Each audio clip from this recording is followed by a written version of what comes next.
If sinners left you shaken, there's a reason. Those twins in the speakeasy, they were real. I found 5 incidents exactly like that scene.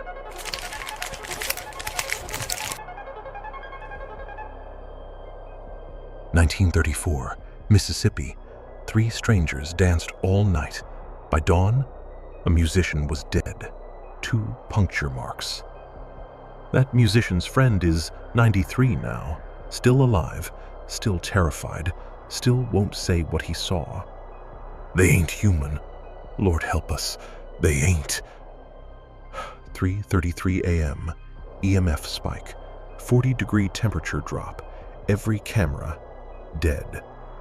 Tonight, 5 true stories from the Deep South, names changed for safety, events documented. The movie showed you one version. The truth, much worse. Sinners wasn't fiction. It was a warning. These stories, they're the proof. Turn off your lights. Lock your doors. Let's begin where the music never stopped and the dead still dance. My granddaddy used to say, "Never trust a place that's always open." I should have listened. Summer of 1934. I was 23 years old, playing guitar at a juke joint called the Crossroads Room in Clarksdale, Mississippi. Delta blues country. Hot nights, cold beer, and music that made your soul ache. The place had a reputation, not for the music, for the owner. Man named Silas Webb. Tall, thin as a rail, wore all black even in 100-degree heat. Never smiled, never ate, never seemed to sleep. And his juke joint? It never closed. Not for holidays, not for storms, not even when the sheriff came knocking during Prohibition raids. People whispered about Silas, said he'd been running that place since the 1800s. Impossible, right? Man would have been over 100 years old. But nobody could prove otherwise. See, I'd been playing at the Crossroads Room for about 6 months when I started noticing things. Strange things. Like how Silas never cast a proper shadow, even in direct lamplight. Or how the mirrors behind the bar were always covered with dark cloth. "Why cover the mirrors?" I asked Willie, the washboard player, one night. He looked around nervously, then leaned close. "Silas don't like reflections," he said. "Says they show things that ain't supposed to be seen." I laughed it off. Superstition, old Delta tales meant to scare children. Then I met Jackson properly. Big man, field worker, hands like ham hocks. He'd been coming to the Crossroads Room every Saturday night for years. Always sat at the same table, always drank the same rot-gut whiskey. One night after our set, Jackson pulled me aside. His eyes were bloodshot, hands shaking. "You seem like a smart boy," he said. "College educated, right?" I nodded. 2 years at Tougaloo. "Then use that education," Jackson said, gripping my arm hard. "And get out of this place, tonight. Don't come back."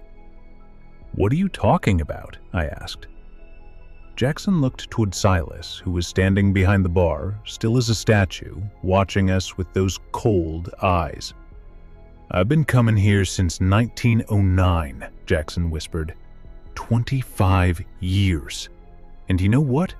Silas looks exactly the same. Same face, same clothes, same everything." "Maybe he's got good genes," I said, trying to laugh. "Ain't no genes that good," Jackson hissed. "And another thing, you ever notice? Nobody who works for Silas ever leaves. They just disappear." I wanted to dismiss it, but Jackson was right. There'd been 3 bartenders in the 6 months I'd been playing. Each one worked for a few weeks, then vanished. No goodbye, no forwarding address, just gone.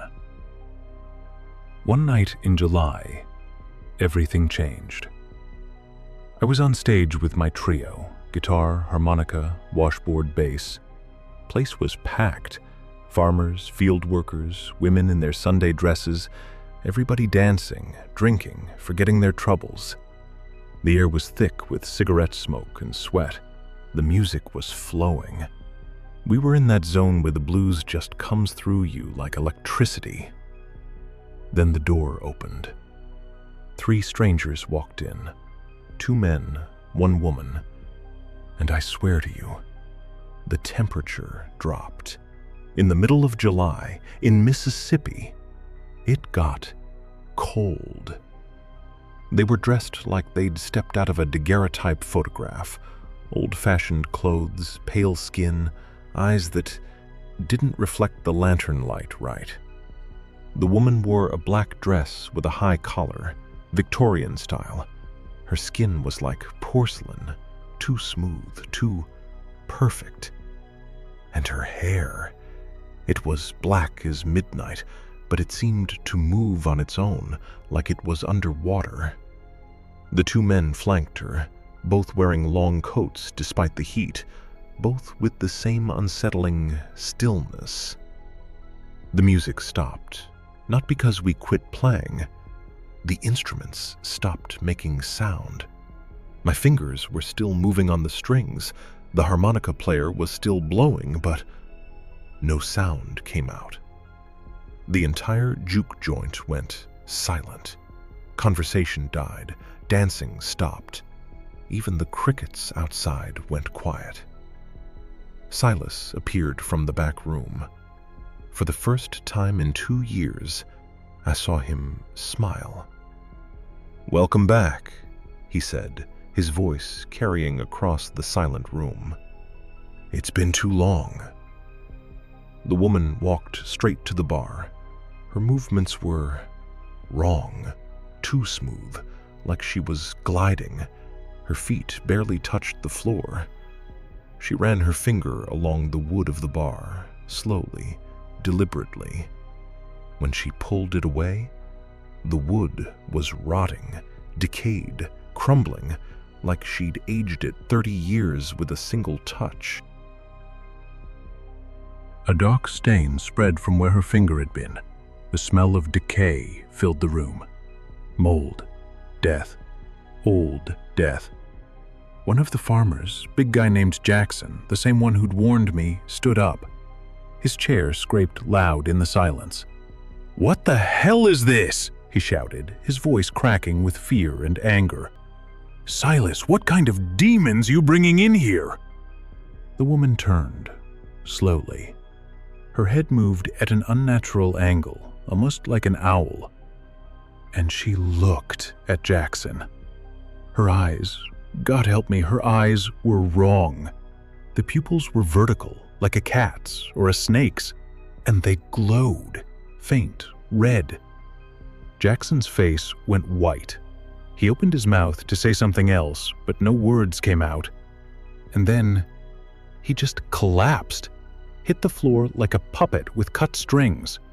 The sound of his body hitting the wooden planks echoed through the room. People screamed, panic erupted. Folks rushed for the door in a stampede. Tables overturned, glasses shattered. But the door? It wouldn't open. Men threw themselves against it, kicked it, pounded on it with their fists, but it wouldn't budge. Locked from the outside somehow. The windows wouldn't break either. I saw Luther, a man who could chop wood for 10 hours straight, swing a chair at the window with all his might. The chair shattered. The window didn't even crack. I dropped my guitar. The strings snapped as it hit the stage floor, backed toward the stage exit. That's when Silas grabbed my shoulder. His hand was cold, like touching a corpse in winter. Through my shirt, I could feel his fingers. They weren't right. Too long, too strong. "Play," he hissed, his breath smelling like earth and old pennies. "Play, or you'll end up like Jackson." I looked at Jackson on the floor. His skin was gray, sunken, like something had drained him dry. His eyes were still open, staring. but there was nothing behind them, just emptiness. I could see his neck from where I stood, 2 small marks, puncture wounds, fresh blood trickling down onto his collar. The harmonica player, young kid named Thomas, was crying, tears streaming down his face.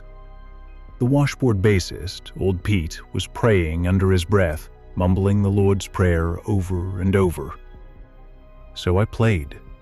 God help me, I played. I picked up my guitar. My hands were shaking so bad I could barely hold the neck, but I played the fastest, most frantic blues you ever heard. My fingers bled on the strings. The wire cut into my fingertips. Blood made them slippery. But I didn't stop. Couldn't stop. Thomas joined in with the harmonica. His notes were shrill, desperate. Pete got back on the washboard, his rhythm chaotic and uneven. And those 3 strangers? They danced. They danced in the center of the floor. The crowd had pressed back against the walls, as far from them as possible, giving them space, like they were surrounded by an invisible barrier of terror. They danced for hours, spinning, laughing, moving in ways that weren't human. Their shadows didn't match their bodies. When the woman spun to the left, her shadows spun to the right. When the men moved forward, their shadows moved backward. And their feet barely touched the floor. Sometimes they didn't touch the floor at all, just hovered an inch, 2 inches above the wood. The woman's laughter was like breaking glass.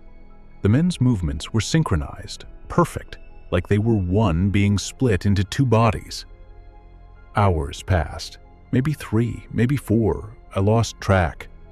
My hands went numb. The pain in my fingers disappeared. Everything disappeared except the music and the fear. The music wasn't blues anymore. It was just noise. Pure, desperate noise. Frantic, primal, like an animal caught in a trap. Around us, people were weeping. Some had collapsed, some were catatonic, staring at nothing. And all the while, those 3 kept dancing. I remember looking at Silas at one point. He was standing behind the bar, still, unmoving, watching with those cold eyes. And he was smiling, a small, satisfied smile. By dawn, I couldn't feel my hands, couldn't feel my arms. The guitar felt like it weighed 100 pounds. Thomas had passed out, his harmonica fallen from his lips. Pete was still going, but his eyes were glazed, gone.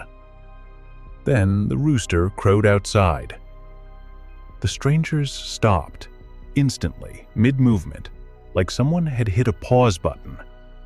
They turned to Silas. The woman smiled, and I saw her teeth. Long, sharp, wrong. Not like human teeth at all, more like needles, dozens of them. "Until next time," she said.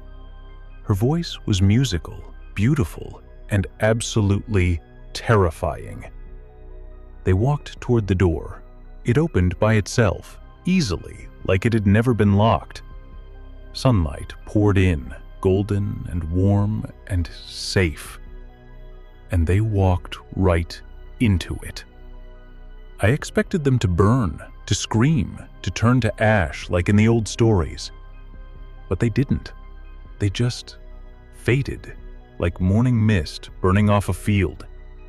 One moment they were there, solid and real. The next, gone, dispersed into the morning light like they'd never existed.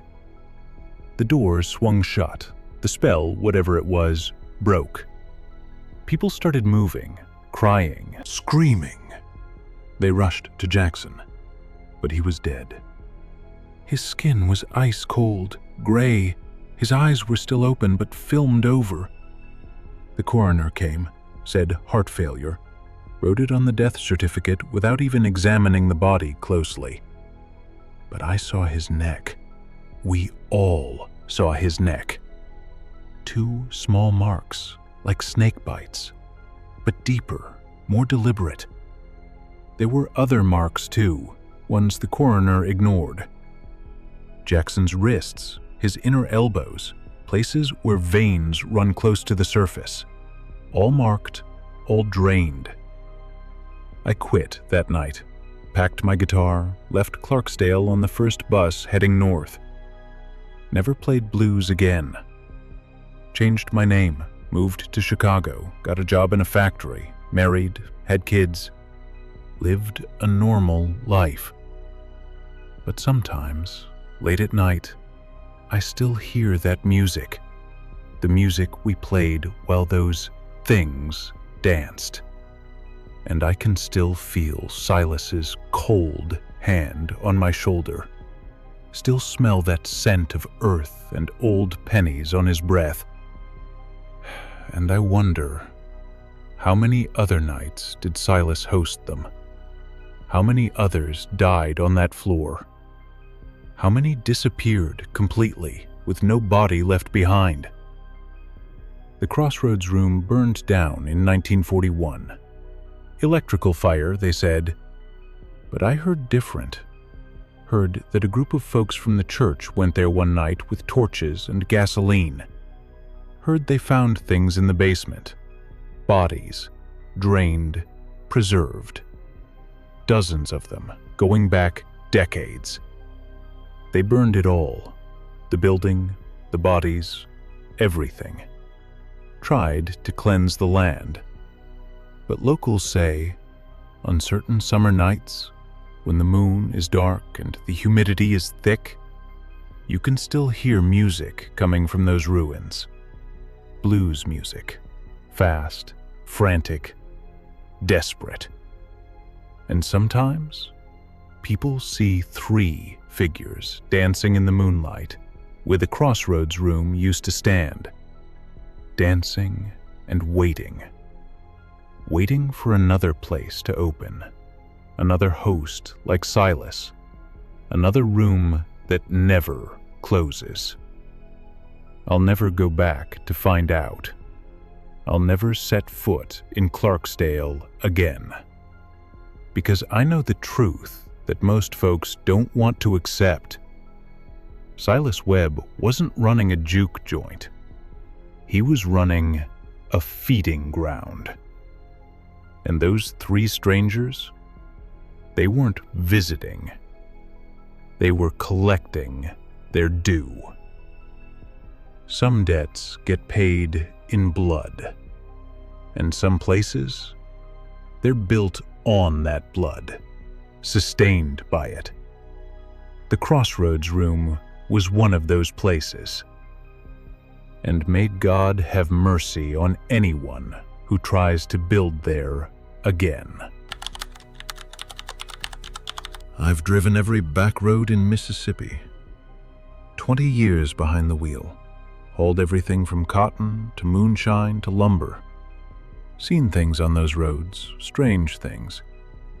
But there's one road I'll never take again, not for any amount of money. March of 1938, I was hauling lumber from Natchez to Vicksburg. Late night run, my usual route, done it 100 times before. The pay was good, triple rate for night delivery. The lumber mill needed the shipment by dawn, building materials for some new construction project. I didn't ask questions, just loaded up my truck, a 1935 Ford flatbed, and hit the road around midnight. The night was clear, full moon, bright as a silver dollar hanging in the sky. Stars so thick you could read by their light. Beautiful night, perfect for driving. I had my thermos of coffee, my cigarettes, my radio playing some swing music from Memphis. Just me and the open road and the darkness. Around 2 in the morning, I hit a stretch of road near the river, the Natchez Trace, old road, been there since before the white man came. Indians used it, then settlers, then soldiers during the war between the states. A lot of blood spilled on that road over the centuries, a lot of death. I'd driven it hundreds of times, never had a problem. But that night was different. That's when the fog rolled in. Not normal fog. I've seen Mississippi fog before, river fog, swamp fog. This was different. It came fast, too fast. One moment the road was clear, the next I couldn't see 10 feet in front of my truck. It was thick, white as bone, and it moved wrong. It didn't just sit there like normal fog, it moved, like it was alive, reaching across the road like fingers, like it was searching for something.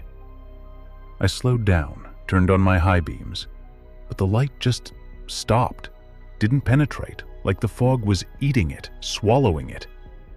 The light hit the fog and just died, absorbed, like the fog was solid.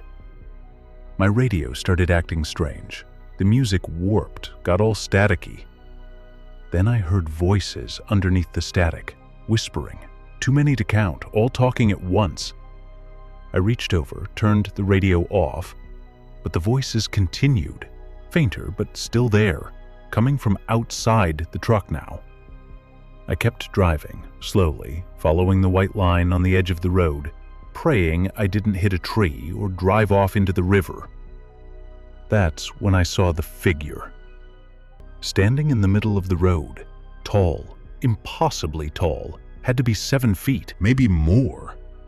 Wearing a long coat, dark, looked like it was made of leather or something else, something that might have once been leather. Hat pulled low, wide-brimmed, like something from the Civil War era, but older, more worn, more wrong.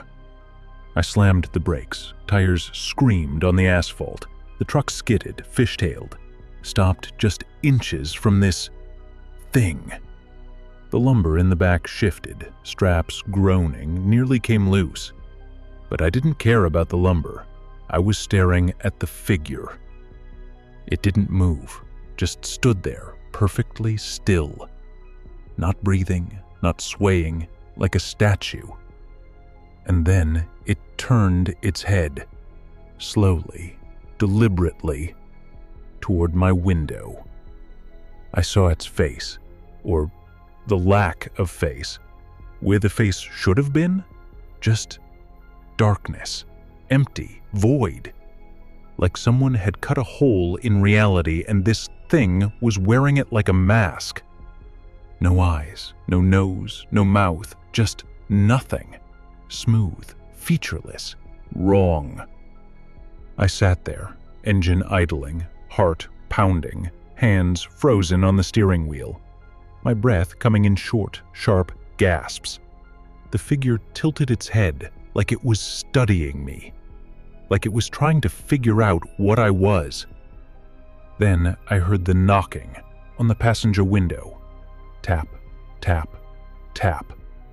Slow, rhythmic, deliberate. I turned my head, slowly, afraid of what I'd see.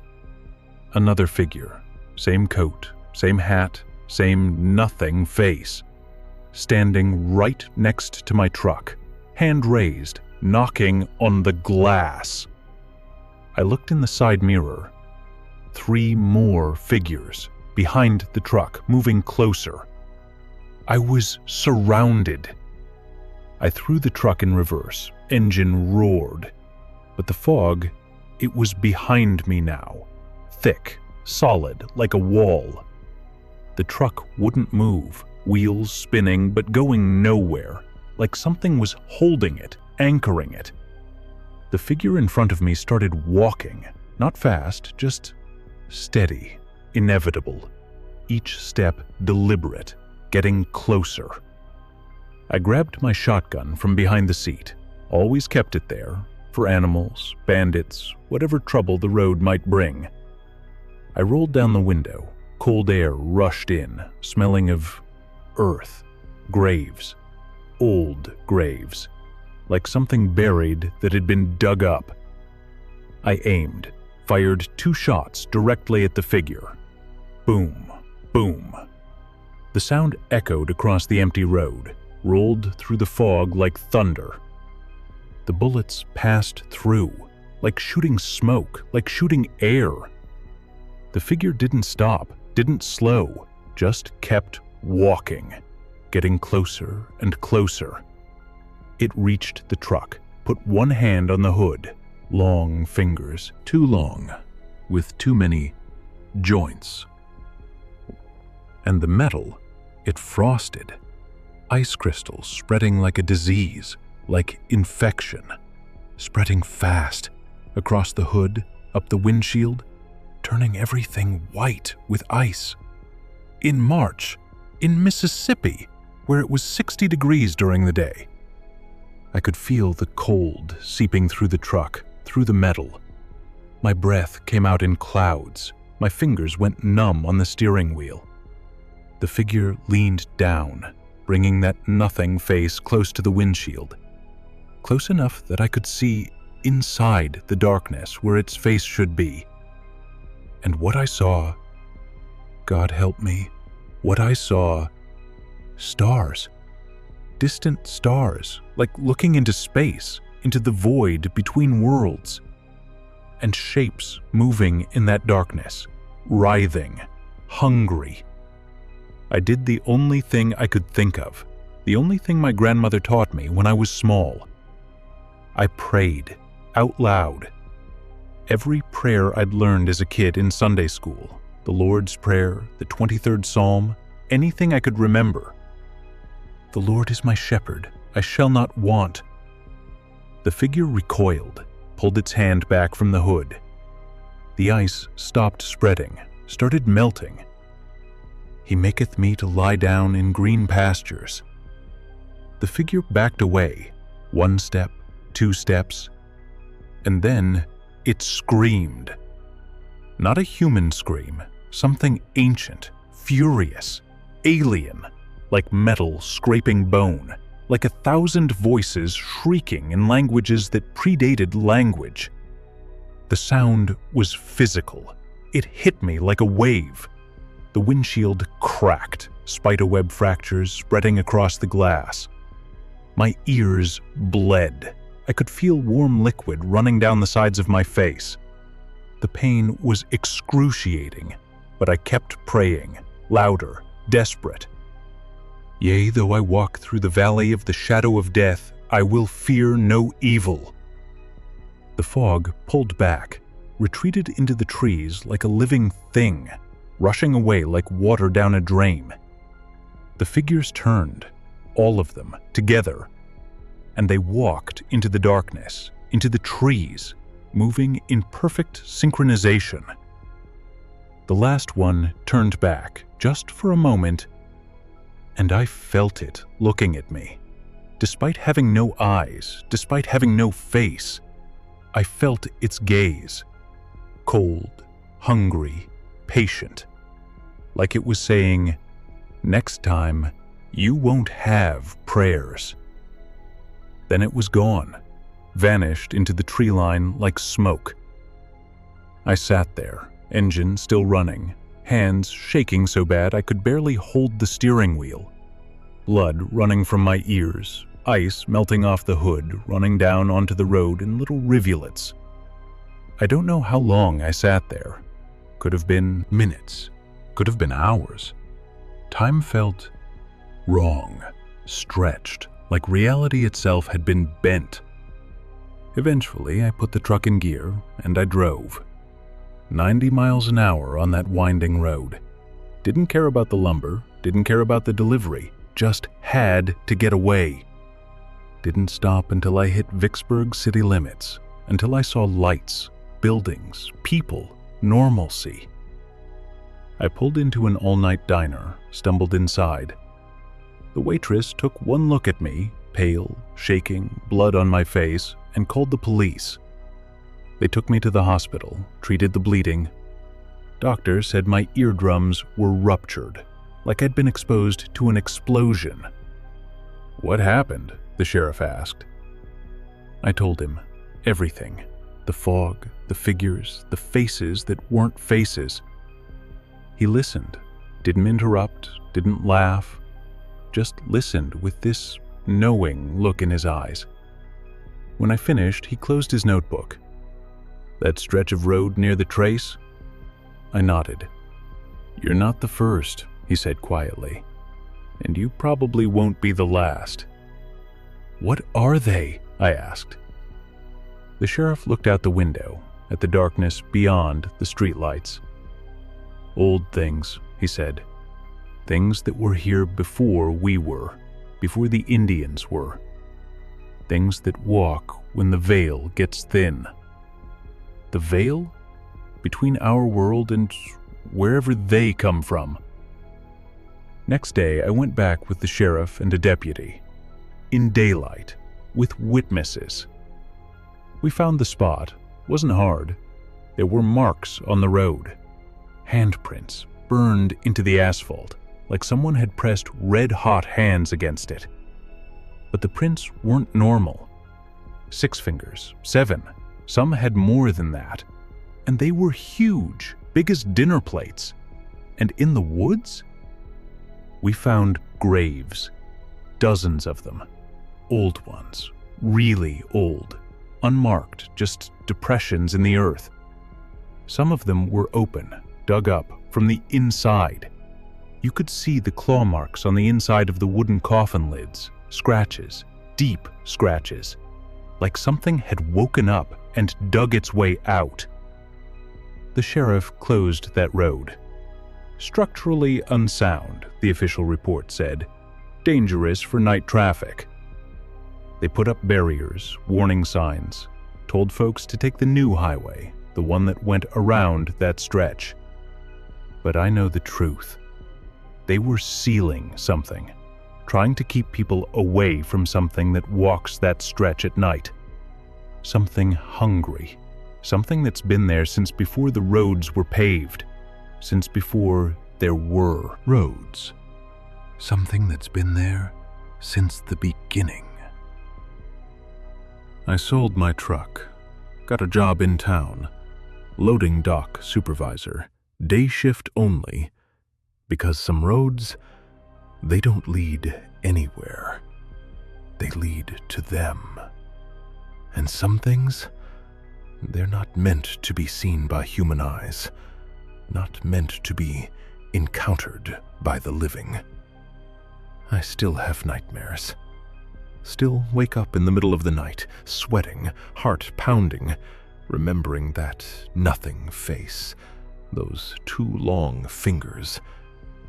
And sometimes, late at night, when the fog rolls in, I hear it, faint, distant. That scream, ancient, furious, like it's still looking for me. Still hunting. So, if you're ever driving through Mississippi and you see fog rolling in, thick, white, wrong, turn around. Find another route. Any other route. Because some things walk the old roads at night. Things that were old when the world was young. Things that hunger. Things that hunt. And prayers? They'll only save you once. After that, you're on your own. Faith is supposed to protect you. That's what I believed for 40 years. That's what I taught for 40 years. Until I met something that laughed at faith, something that treated holy ground like a playground. 1935, I was 58 years old. Been a priest for 35 years, served in 7 different parishes across the South. That summer, the bishop assigned me to a small church in rural Alabama, St. Cecilia's, little white church on the banks of Blood River. Blood River should have been my first warning. The river got its name from a Civil War battle. Union and Confederate forces clashed there in 1863. Hundreds died. The river ran red for 3 days. The church was beautiful, built in 1790. White wood, tall steeple with a brass bell, stained glass windows showing the Stations of the Cross. But the congregation was afraid. I noticed it my first Sunday. Only 20 people showed up, in a town of 300, and they all left before sunset, hurried out like something was chasing them. I asked the deacon, old man named Hutchins, about the low attendance. He looked at me with these tired eyes. "People don't come after dark, Father. Not to this church." "Why not?" He glanced at the windows, at the fading sunlight. "Bad things happen here at night. Things that don't fear the Lord." I pressed him for details. He wouldn't say more, just shook his head and left, practically ran to his truck. I didn't believe in demons, not really. I believed in evil, yes, human evil, sin, temptation. But actual demons? Creatures from hell? That was metaphor, symbolic, medieval superstition. I was a modern priest, educated, university-trained. I believed in science, in reason. God help me. I was a fool. A young man in the parish died 2 weeks after I arrived. Thomas Winters, 24 years old, farming accident, tractor rolled on him. His family asked me to hold a vigil, all-night prayer service, traditional in that part of Alabama. They wanted him watched over, protected, until the funeral. "Why can't the family stay with him?" I asked. Thomas's mother, a small woman with eyes haunted by something more than grief, shook her head. "Not in the church, Father, not at night. We can't protect him there." "Protect him from what?" I asked. "He's dead. He's with God now." She looked at me, and I saw something in her eyes. Knowledge. Terrible knowledge. "The church may be consecrated, Father," she said quietly. "But the ground it sits on? That ground belonged to something else first. Something that doesn't forget, doesn't forgive." I assured her I'd keep watch, all night if necessary. Prayer and faith would be enough. She left without another word, but the look she gave me, it was pity. That night I prepared the church, lit candles around Thomas's casket, simple pine box, open as was the custom, laid out my Bible, my rosary, my crucifix. The sun set, slowly, like it was reluctant to leave. As darkness fell, the church changed.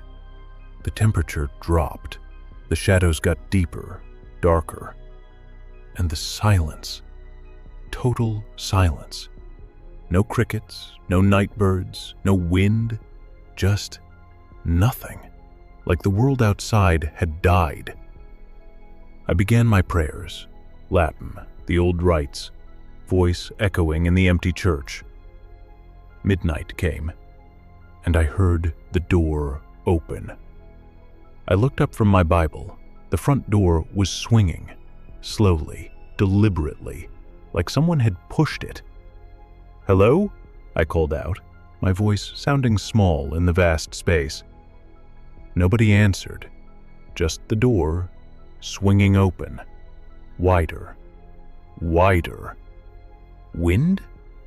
But there was no wind.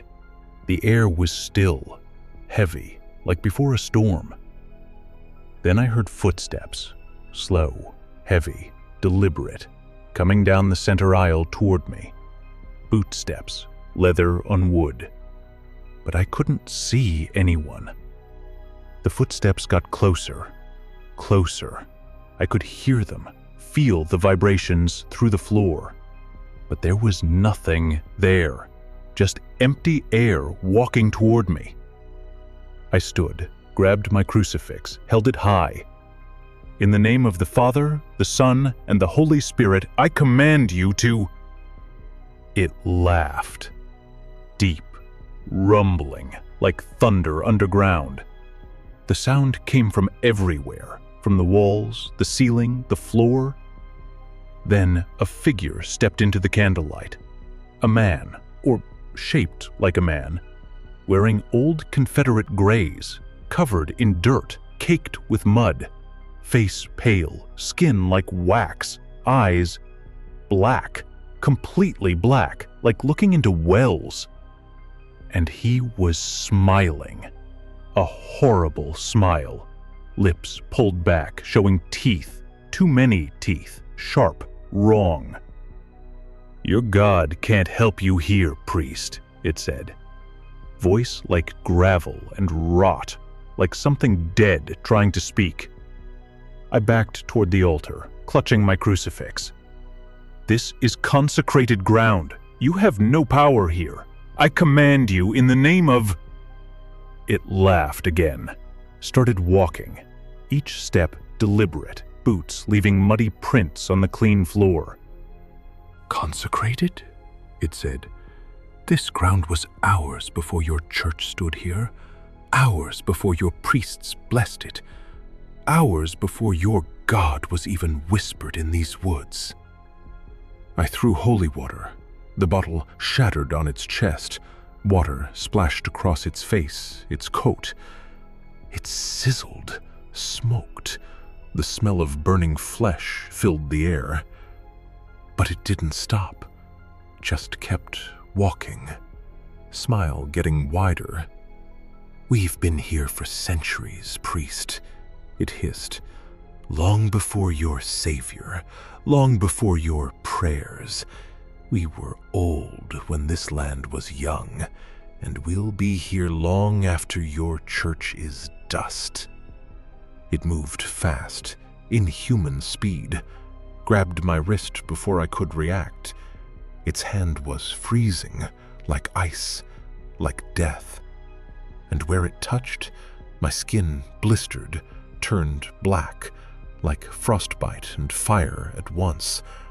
I screamed, pain like nothing I'd ever felt, like my arm was being consumed from the inside. "I've taken hundreds from this church," it hissed, face close to mine, breath smelling like graves, like rot. Hundreds who thought prayer would save them, thought faith would protect them. Priests, deacons, believers, all so confident in their God. It grinned. And where was their God when I took them, when I drained them, when I made them mine? I fell to my knees, not in submission, in desperation. I prayed the oldest prayer I knew, Latin, from the exorcism rites, words I'd memorized in seminary but never used. "Exorcizo te, omni spiritus immunde." The church bells started ringing, by themselves, loud, deafening, shaking the walls, the windows rattling. The figure shrieked, released me, staggered backward, hands over its ears, face twisted in agony. I kept praying, louder, desperate. "In nomine Patris et Filii et Spiritus Sancti." The figure started aging, skin withering, flesh falling away, clothes rotting, disintegrating, bones showing through, yellow, ancient. "This isn't over," it rasped, voice breaking, weakening. "We are legion. We are eternal. We will return." And then it collapsed into dust, just gone, like it had never existed. The pile of dust on the floor, the uniform, the boots, all crumbling into nothing. The bells stopped ringing. The silence returned. But different now. Clean, like something had been purged. I didn't sleep for 3 days, didn't eat, just prayed. The bishop came, investigated, brought experts. They found bodies under the church, in the crawl space, the foundation, dozens, some dating back to the 1700s. Victims of something, drained, preserved by the dry earth. Some were wearing remnants of Confederate uniforms, some Union. Some wore clothes from before the war, before the church. Native American remains too, all arranged in patterns, ritual patterns. The land had been a burial ground, sacred ground, cursed ground, and the church had been built right on top of it. The bishop had the church deconsecrated, torn down board by board. The bodies were removed, given proper burial. The land was salted, blessed by 3 priests. Ancient rites, powerful rites, meant to bind and banish. But I still see it in my dreams. That smile, those black eyes, that face like a corpse. And sometimes, late at night, when I'm alone in my new parish, I hear it laughing, distant, faint, but there, because it told the truth. This isn't over. Whatever walked that church, whatever claimed that ground, it wasn't alone. We are legion, it said. Not I. We. There are more, others like it, walking other churches, other consecrated grounds, places built on blood, on death, on ancient pain. I'm 73 now, retired, living in a small apartment in Birmingham. No parish, no calling anymore. Because that night broke something in me, broke my certainty, my faith. I'd always believed God was strongest, that evil could be defeated with prayer and faith and righteousness. But that thing in the church, it was old, older than my God, older than my religion. And it laughed at my prayers, mocked my faith. It only left because the bells rang, because some ancient boundary was crossed, some rule violated. Not because of my faith, not because of my prayers. So I ask myself, in the dark hours when sleep won't come, what else is out there? What other ancient things walk the South, walk the world? Things older than Christ, older than the prophets, older than civilization itself. Things that remember when humans were prey, when we huddled in caves, when the darkness was full of teeth.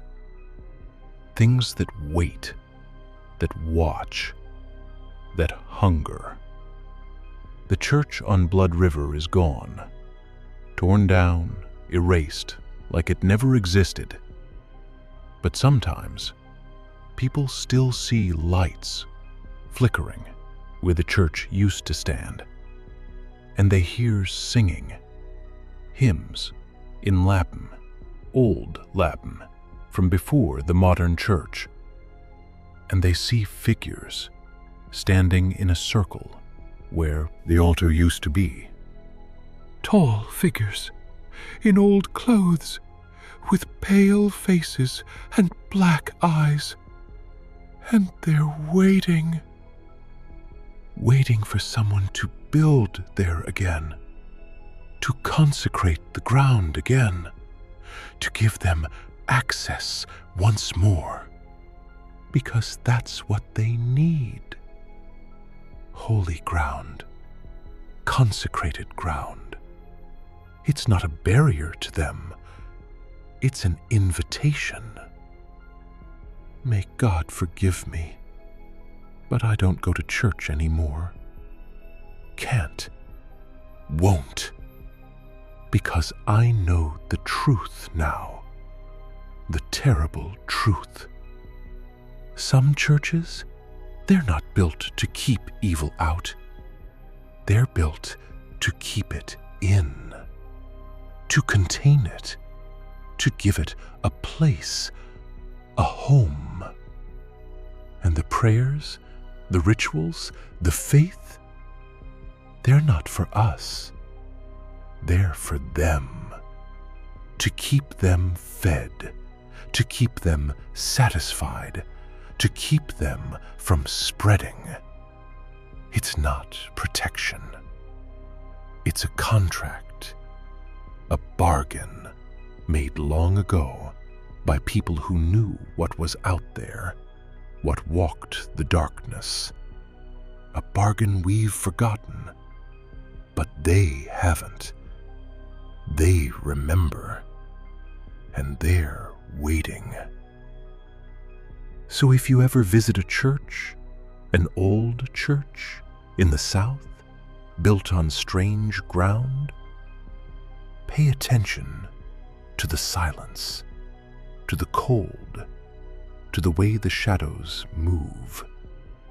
And if the priest seems afraid, if the congregation leaves before dark, if there are locks on the outside of the doors, leave.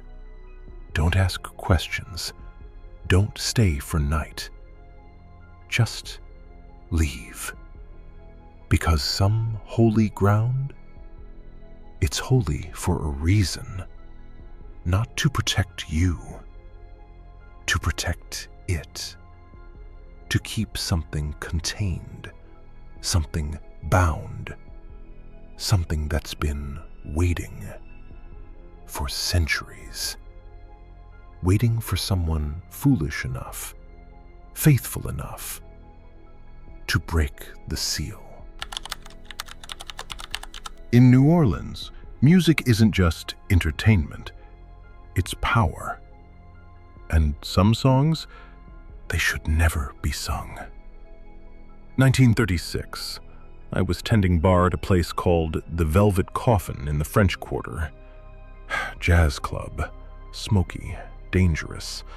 The kind of place where gangsters and artists drank side by side and nobody asked questions.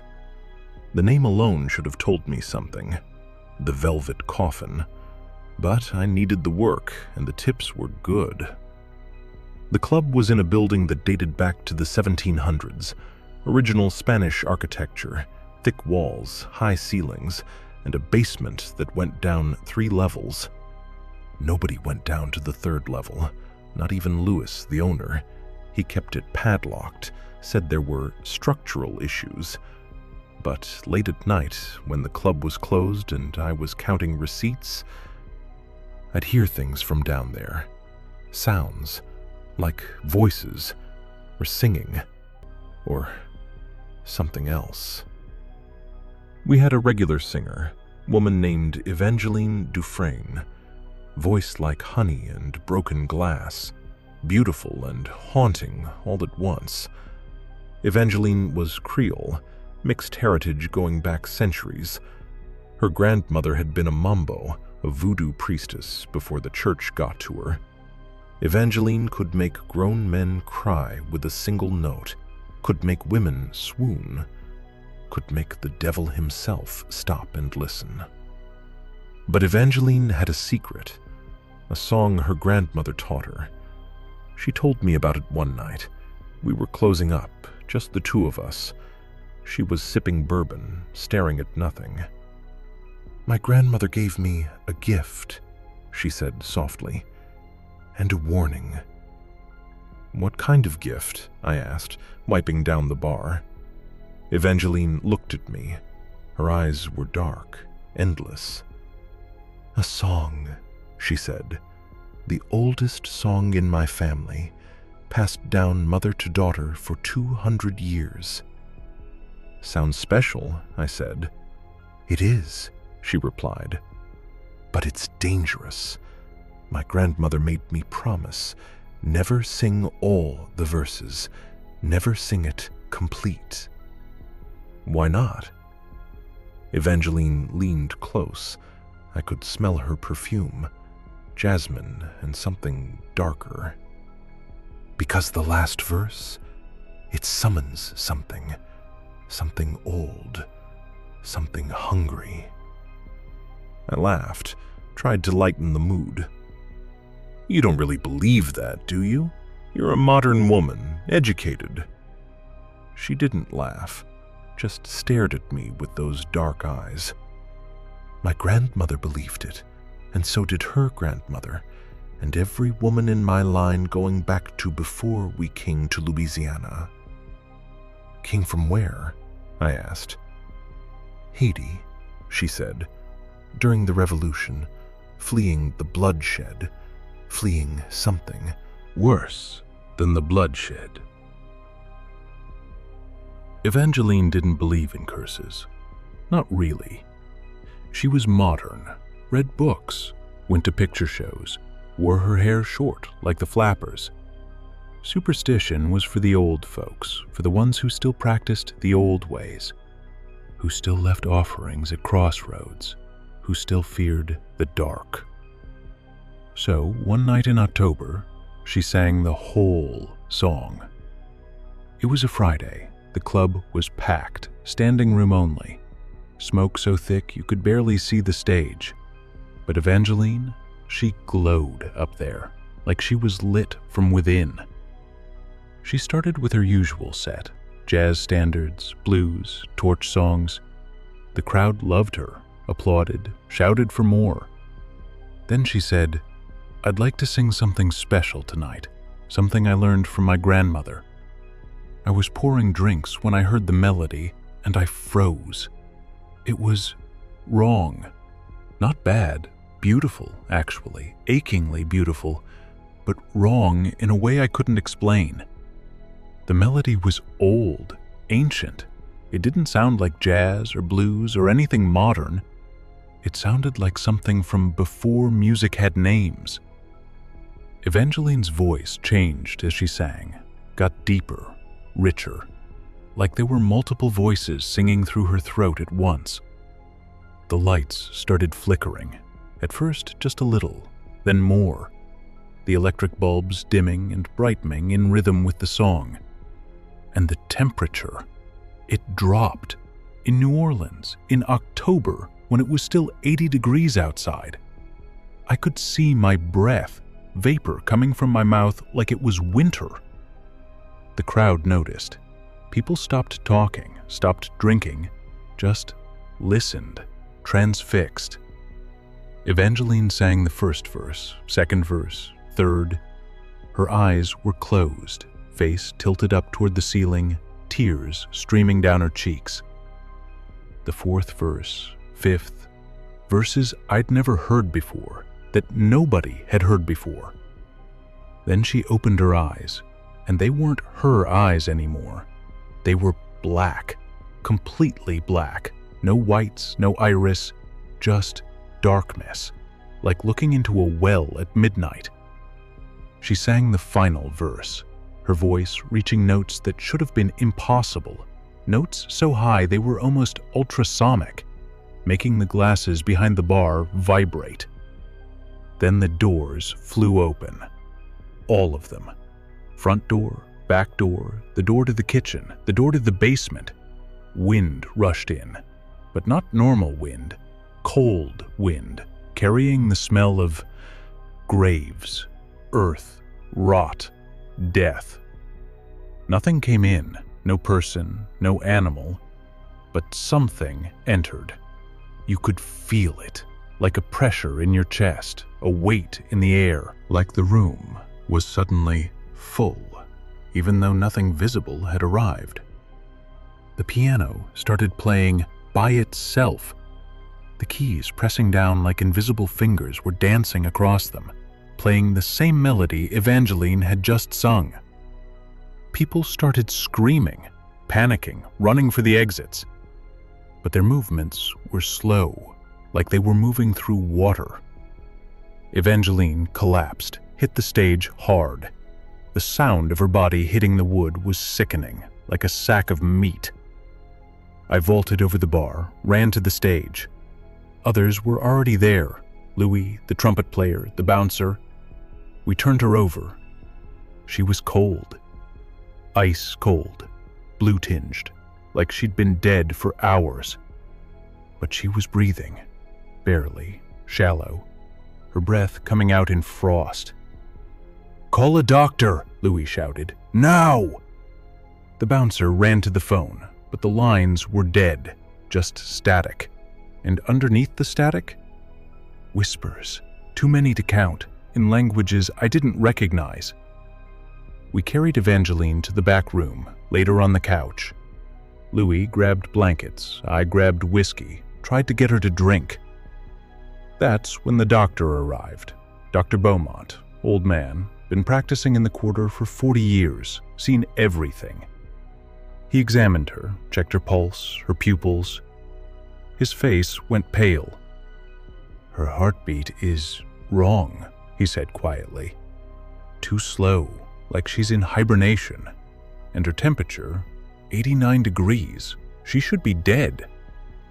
Then Evangeline sat up, just sat up like nothing had happened. Eyes open, but wrong, empty. They were still black, completely black. And when she looked at us, it felt like she was looking through us, at something behind us. "She's gone," Evangeline said. But it wasn't her voice. It was deeper, older, with an accent I couldn't place. Dr. Beaumont backed away. "What are you?" Evangeline smiled, and her teeth, they were sharp, filed to points, all of them, not just the canines. "I'm what she called," the voice said, using Evangeline's mouth, her vocal cords. "I'm what her grandmothers feared, what they tried to keep locked away with warnings and threats. And I'm hungry."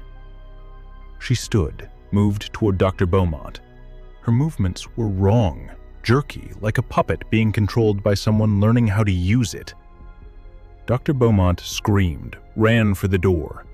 But something grabbed him, something invisible.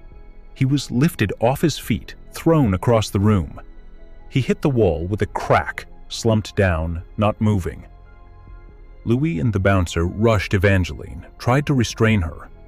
She was small, barely 5'2", couldn't have weighed more than 100 pounds. But she threw them off like they were children. Louis went through the door. The bouncer went through the wall, actually through it, leaving a man-shaped hole in the plaster. I backed toward the exit, my hands up, showing I wasn't a threat. "Evangeline," I said quietly, "I know you're in there. Fight it." The thing wearing Evangeline's face tilted its head, like a dog hearing a strange sound. "Evangeline?" it said. "She invited me in. She sang the words. She opened the door." "You can leave," I said desperately. "Just leave her. Go back where you came from." It laughed, a horrible sound, like breaking bones. "Why would I leave?" it asked. "This body is young, strong, and the world outside, so full of food." It moved toward me, each step deliberate. I could see Evangeline's face shifting, changing, the bone structure moving underneath the skin. I grabbed a bottle of holy water from the shelf. The priest from St. Louis Cathedral blessed our stock every month. Protection against, well, whatever this was. I threw it. The bottle hit Evangeline's chest, shattered. Holy water splashed across her face and dress. She screamed. Not a human scream, something ancient, furious, like metal scraping bone, like 1,000 voices shrieking at once. Steam rose from where the water touched her skin, burning. The smell of sulfur filled the room. But it didn't stop her, just made her angrier. She lunged, fast, impossibly fast, her hand around my throat before I could react. Her grip was iron, crushing. I couldn't breathe, couldn't scream. Everything started going dark. Then I heard singing. Someone was singing the same song, but backwards. The words reversed, the melody inverted. Evangeline's grip loosened. She turned.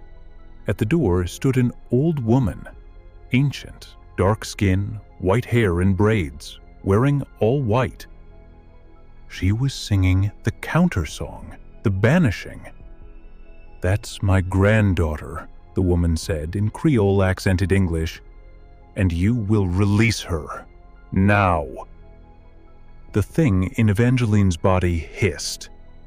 "You can't make me leave, old woman. She invited me." The grandmother smiled, a cold smile. "She invited you because she didn't believe. But I believe, and I know your true name." She spoke a word, long, complicated, in a language older than French, older than Spanish. Evangeline's body convulsed, bent backwards at an impossible angle, bones cracking, mouth opening wide, too wide. Something black poured out, like smoke, like shadow, but it had form, almost human but wrong, with too many limbs, too many eyes.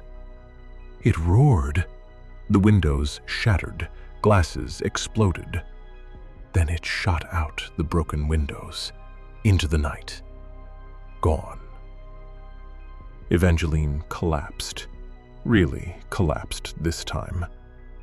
Her grandmother caught her, held her, rocked her like a child. "Stupid girl," the old woman whispered. "Stupid, stupid girl." 3 people died that night. Dr. Beaumont, the bouncer, and a patron found in the alley behind the club. All 3 had their throats torn, blood drained, not a drop left in their bodies. The police called it a wild animal attack, but there were no animal tracks, no claw marks, just teeth marks. Evangeline disappeared. Her grandmother took her away.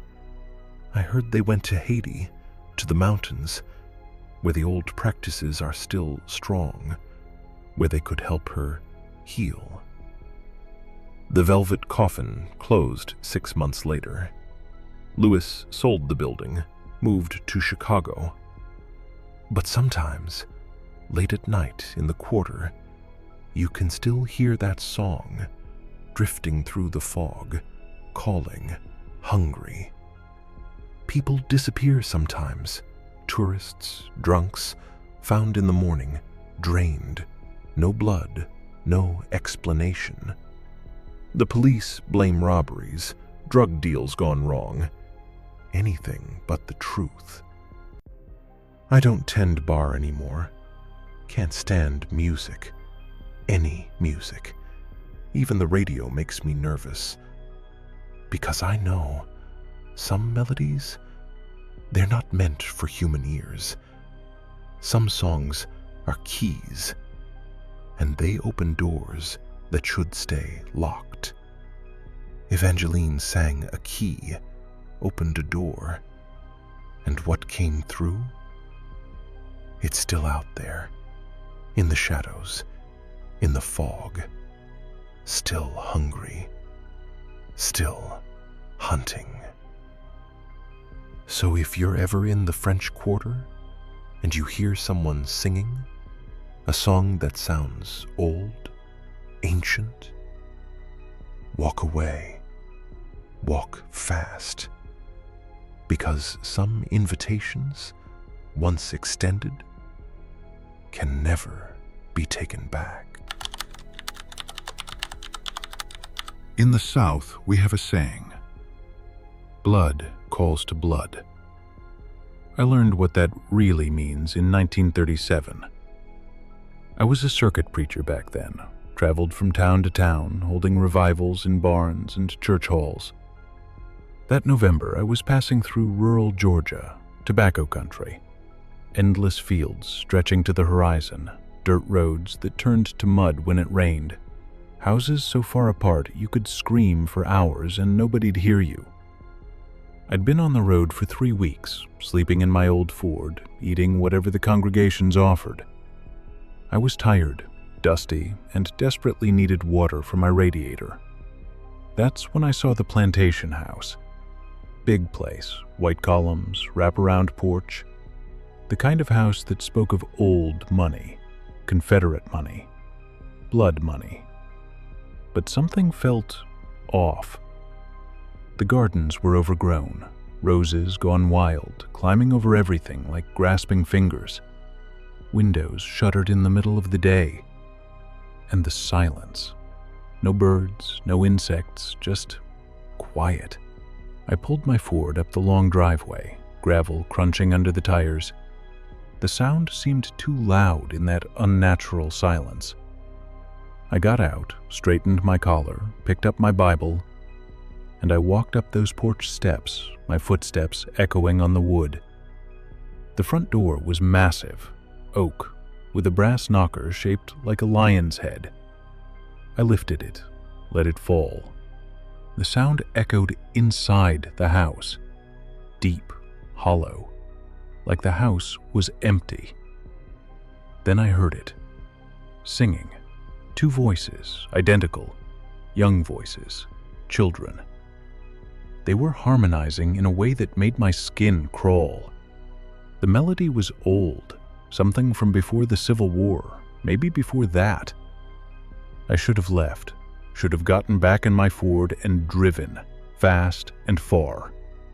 But I was a man of God, and children were singing. Children might need help.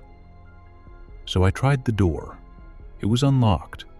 It creaked open by itself, slow, like something was pulling it from the inside. "Hello?" I called out. My voice sounded small in that big house. "Anyone home? I'm Reverend Marcus Clay, just passing through, need some water."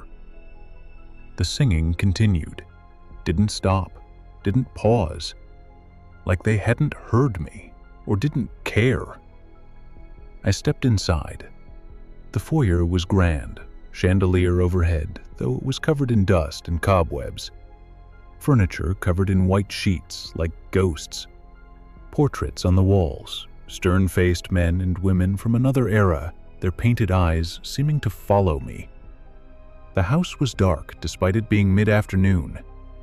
The shuttered windows let in only thin slices of light. Dust motes danced in those narrow beams. I followed the singing through the foyer, past a parlor, past a dining room with a table set for dinner, china plates covered in dust, crystal glasses cloudy with age.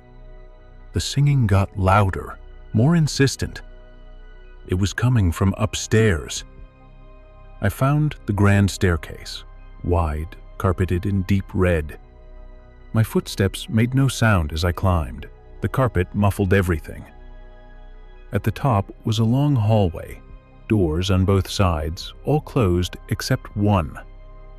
At the end of the hall. That door was cracked open, candlelight flickering inside, and the singing? It was coming from there. My hand trembled as I reached for the door. My fingers touched the wood. It was cold, ice cold, in November, in Georgia. I pushed it open, slowly.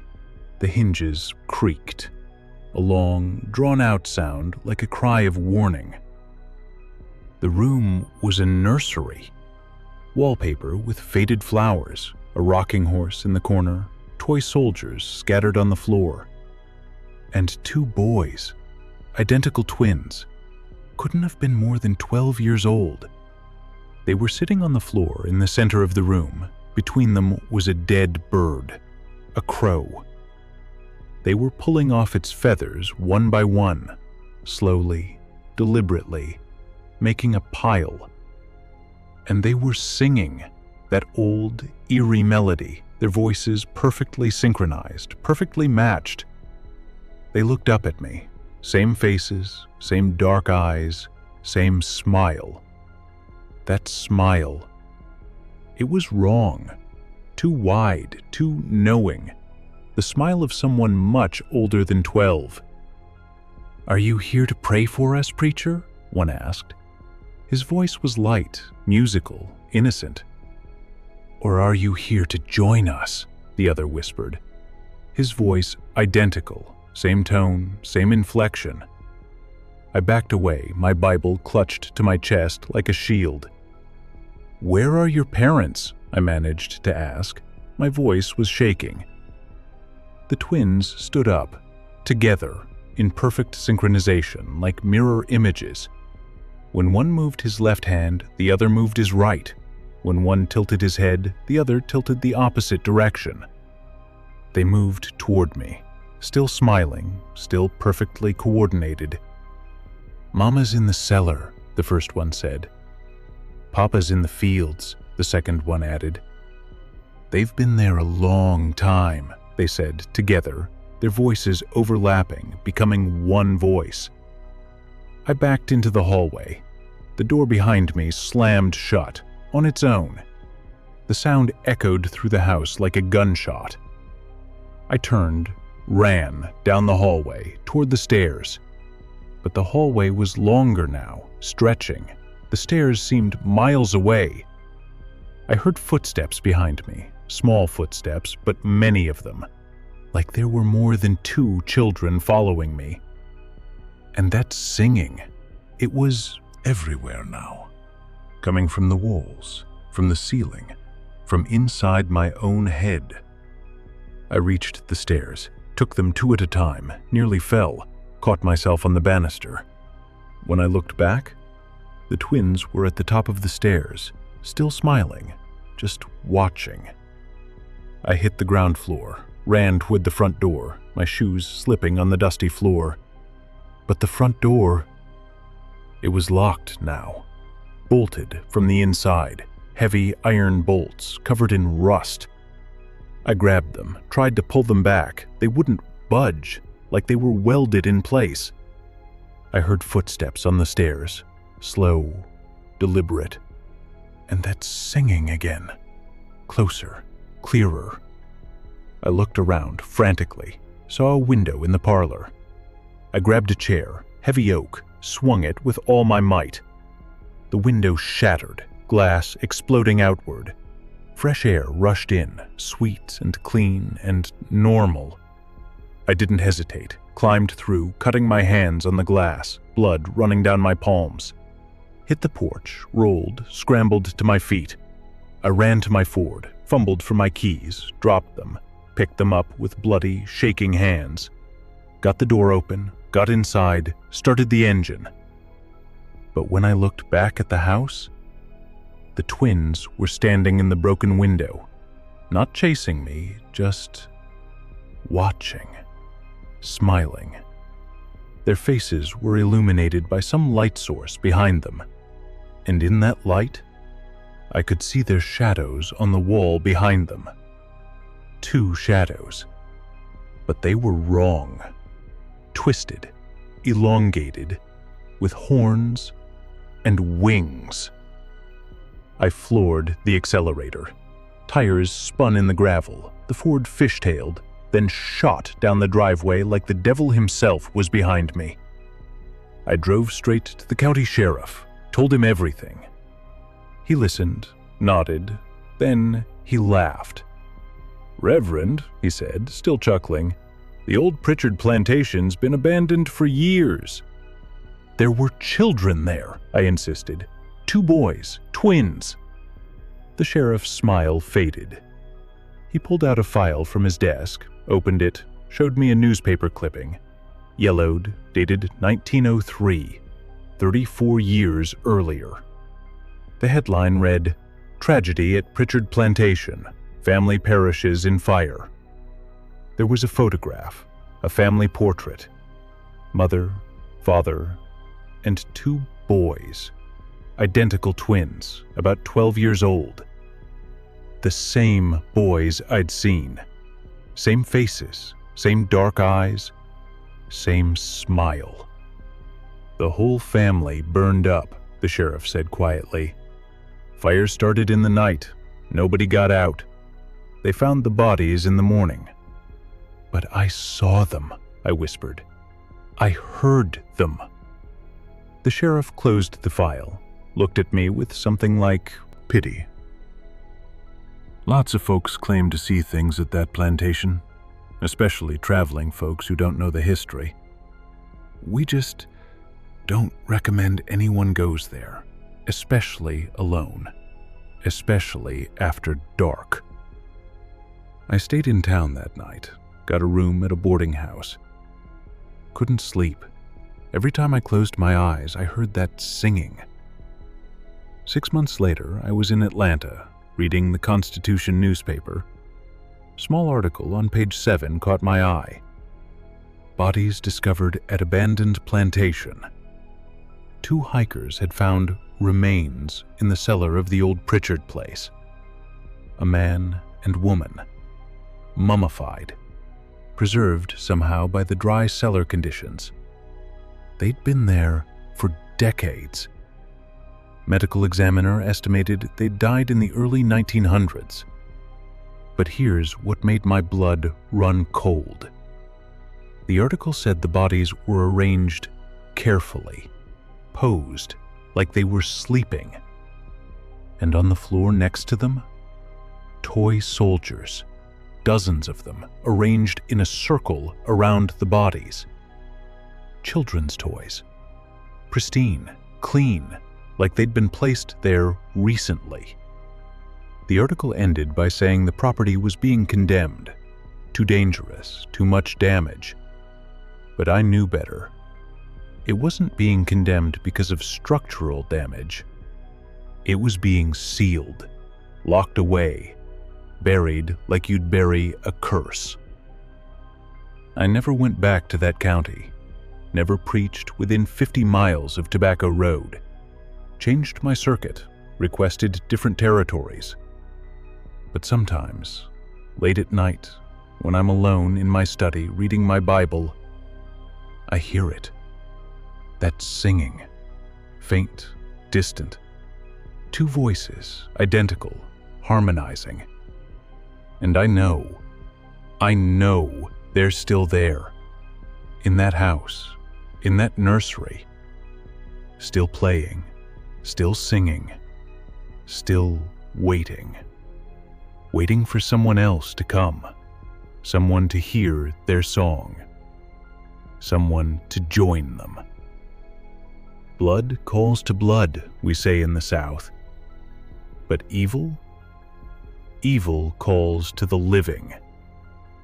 And those twins? They're still calling. May God protect anyone who answers. Because sometimes the dead don't rest. Sometimes they just wait. Wait for playmates. And they have all the time in the world. 5 stories. 5 encounters with something wrong. Something ancient. Something hungry. Ryan Coogler's Sinners shows us vampires in 1932 Mississippi. But what if that's not fiction? What if the South has always hidden something in its shadows? Something that feeds, something that waits, something that remembers. These stories were documented, investigated, verified by local authorities. But the truth? The truth was buried, hidden, because some things are too terrifying to admit. Because admitting they're real means admitting we're not safe. Not in our churches, not in our homes, not anywhere. If you enjoyed these stories, hit that like button, subscribe for more true horror from the Deep South, and in the comments, tell me, have you ever encountered something you couldn't explain? Something that felt wrong? Something that looked at you with eyes that weren't human, that moved in ways that defied nature? Because maybe you're not alone. Maybe they're still out there, walking the old roads, haunting the old churches, feeding in the old places. Places where the veil is thin, where the old world touches the new, where things that shouldn't exist still do. Stay safe out there. And remember, the darkness, it's not empty. It's full of things that watch, that wait, that hunger. Things that have been here longer than us, that will be here after us. Things that will never stop hunting, never stop feeding. Sleep well, if you can.